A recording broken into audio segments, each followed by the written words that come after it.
Okay, so imagine this. You're at the top of your game, right? Years of hard work, it's paid off. Yeah. And you're leading a successful team, but then you know someone you trusted. They decide they want your position.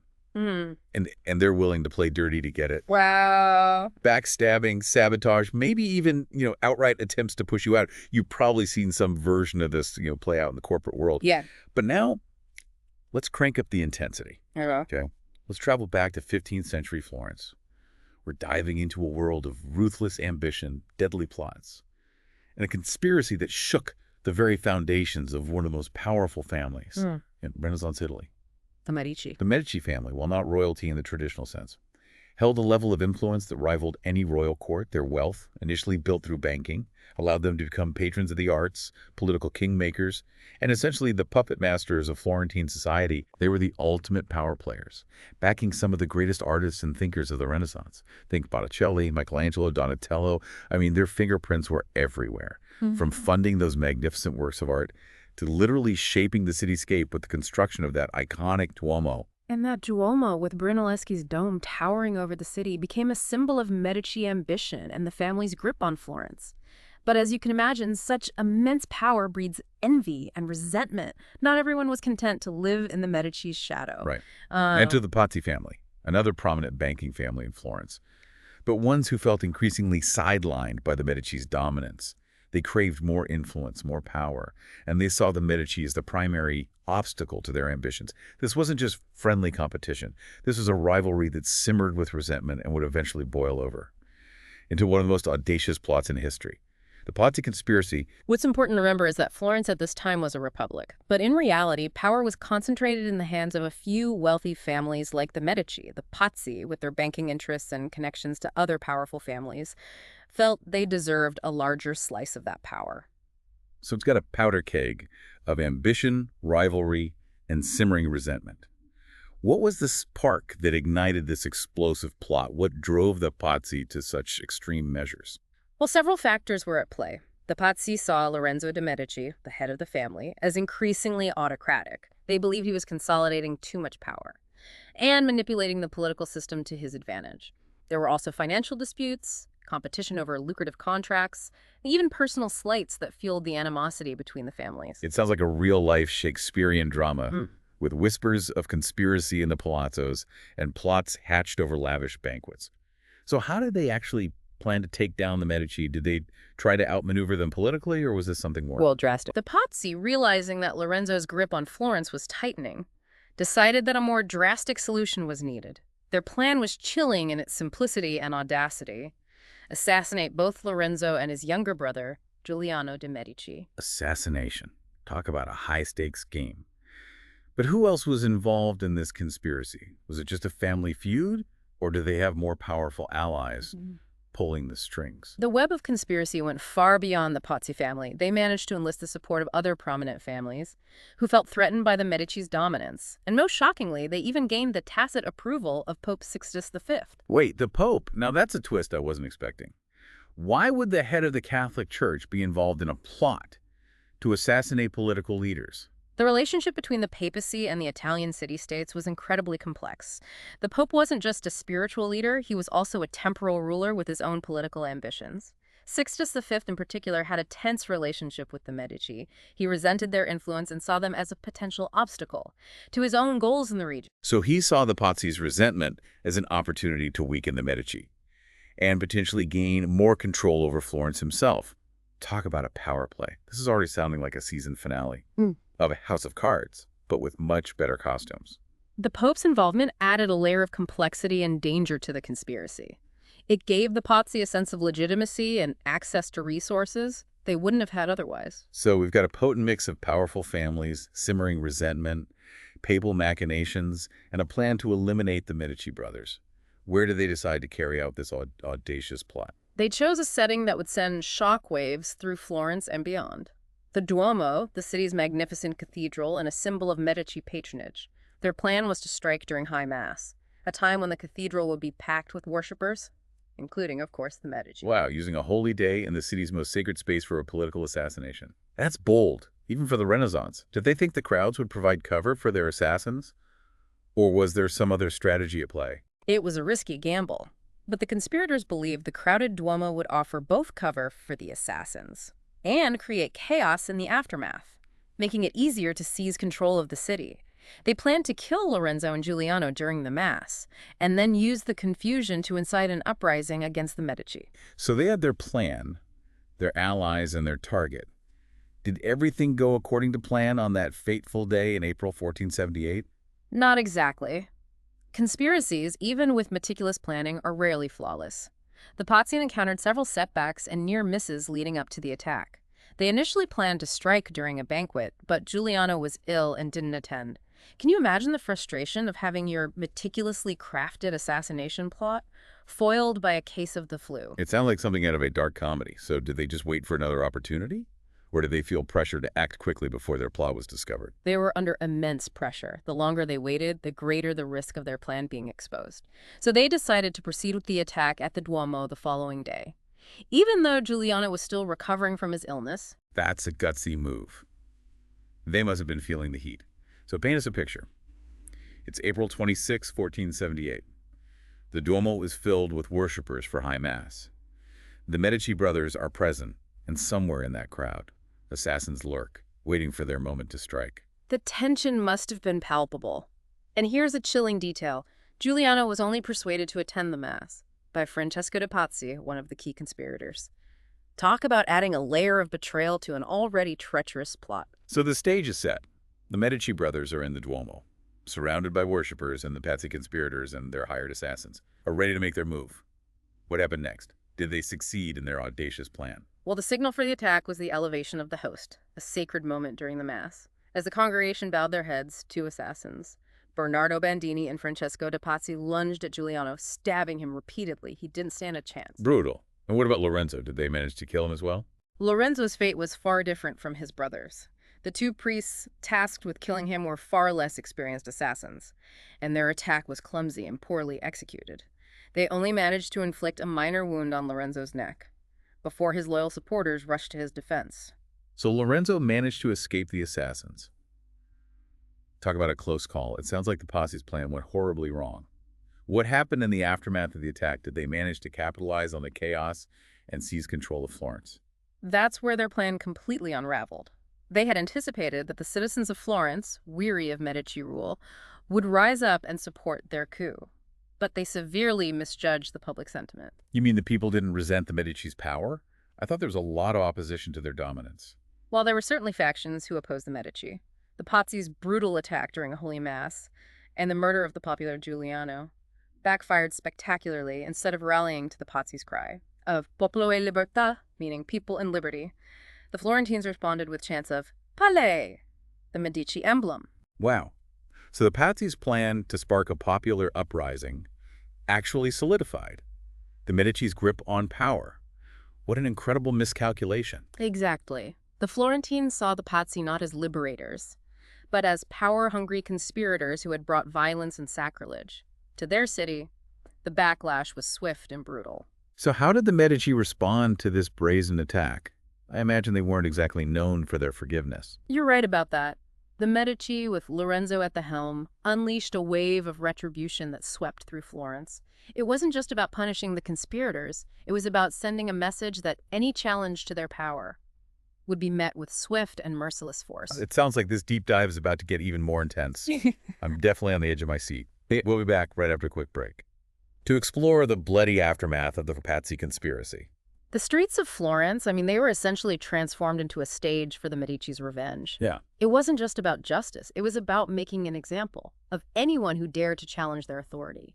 You're absolutely right. The aftermath of the Pazzi conspiracy, it wasn't just a series of trials and executions. It was a calculated display of power designed to instill fear and quash any lingering dissent. I've heard that some of the punishments were pretty gruesome, even for the standards of the time. Can you give some specific examples of how the Medici exacted their revenge? Well, take the case of Jacopo de Pazzi, the patriarch of the Pazzi family and a driving force behind the conspiracy. He was captured trying to flee Florence, brought back to the city, tortured, and then hanged from a window of the Palazzo Vecchio. His body was then mutilated and his head was put on display as a warning to others. God, it's hard to even imagine that level of brutality. It sounds like something straight out of a horror movie. What about the other conspirators? Did they meet similar fates? Most of them did. Archbishop Francesco Salviati, the one who had lent religious legitimacy to the conspiracy, was also hanged from the Palazzo Vecchio, still wearing his clerical robes. The message was clear. No one, not even a high-ranking member of the church, was immune to the Medici's wrath. So the Medici weren't just content with punishing the main conspirators. They went after anyone associated with the Pazzi, even if their involvement was minimal. That's right. Anyone even remotely connected to the conspiracy faced imprisonment, exile, or execution. Their property was confiscated, their family names were erased from public records, and their coats of arms were destroyed. The Medici wanted to completely obliterate any trace of the Pazzi family from Florence. This is a chilling reminder of how quickly the tides can turn. In the world of power politics, one minute you're plotting to overthrow the ruling family, and the next, you're being hunted down like an animal. It also highlights the fragility of life in Renaissance Italy.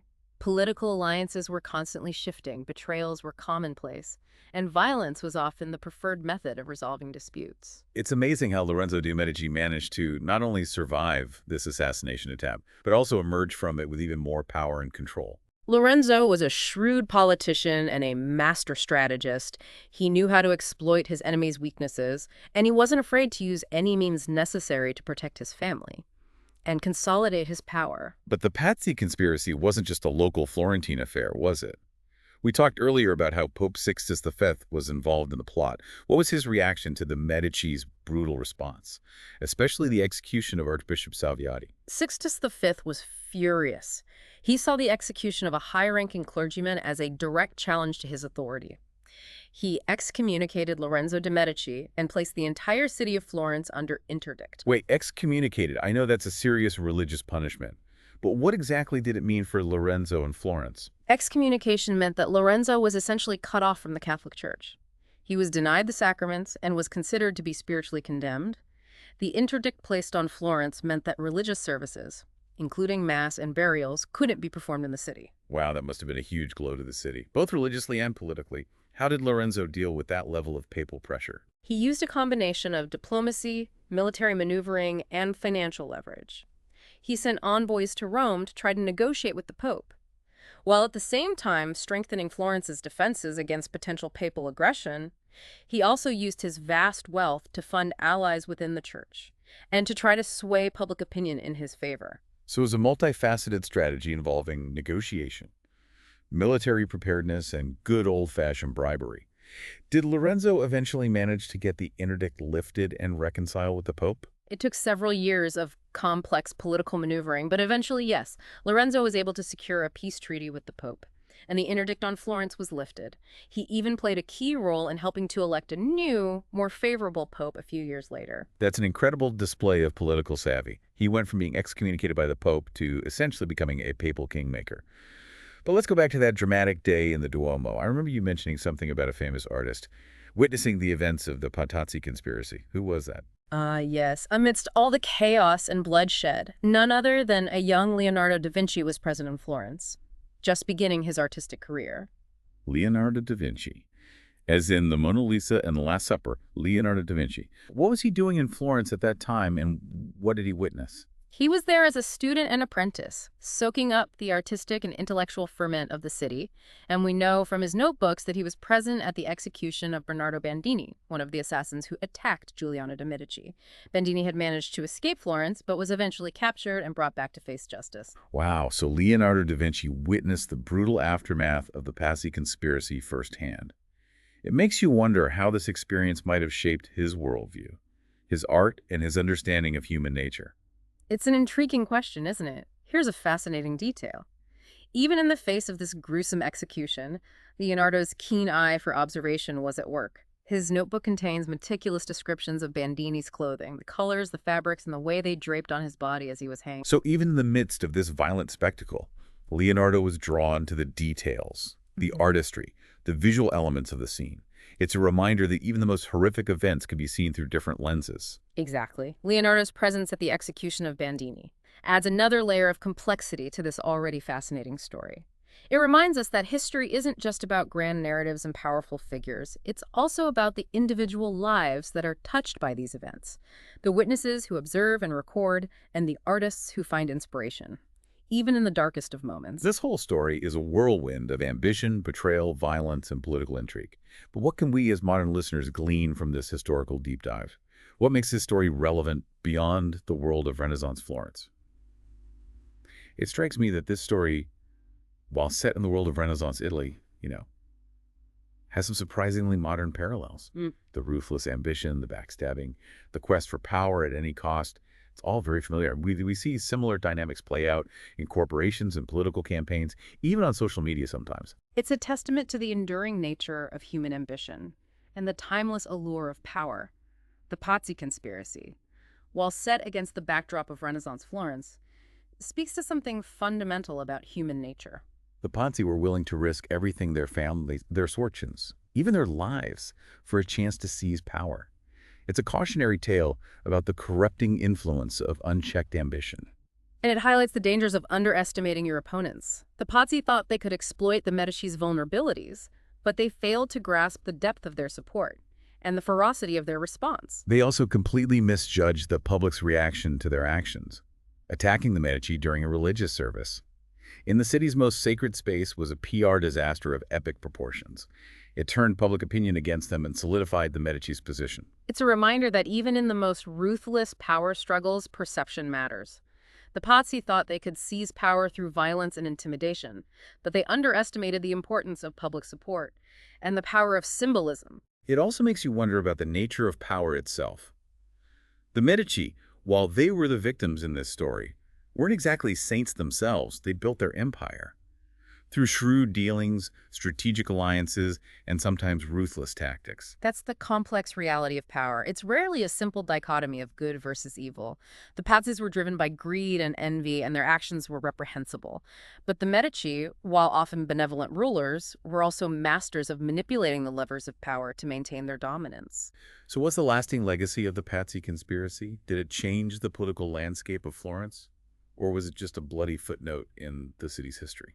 The Pazzi conspiracy had a profound impact on Florence. It solidified the Medici's grip on power, ushering in a period of relative stability and prosperity under Lorenzo the Magnificent, but it also had a chilling effect on political dissent. The brutality of the Medici's response sent a clear message. Any challenge to their authority would be crushed without mercy. It's fascinating how this one event, this failed coup, had such a lasting impact on the city and shaped the course of its history. What's the one thing you hope our listeners will take away from this deep dive into the Pazzi conspiracy? I'd say this. The Pazzi conspiracy reminds us that the pursuit of power, while a constant throughout human history, is a dangerous game. It can corrupt even the most well-intentioned individuals and lead to unforeseen consequences. As we navigate the complexities of our own world, it's worth reflecting on the lessons of the past and asking ourselves, what are we willing to sacrifice for power, and at what cost? That's a powerful thought to leave our listeners with. The echoes of the Pazzi conspiracy resonate even today, reminding us of the enduring allure and potential perils of unchecked ambition. Thanks for joining us on this deep dive into Renaissance Florence. We'll be back soon with another fascinating exploration of history's hidden corners. Until then, keep exploring, keep questioning, and keep those minds engaged.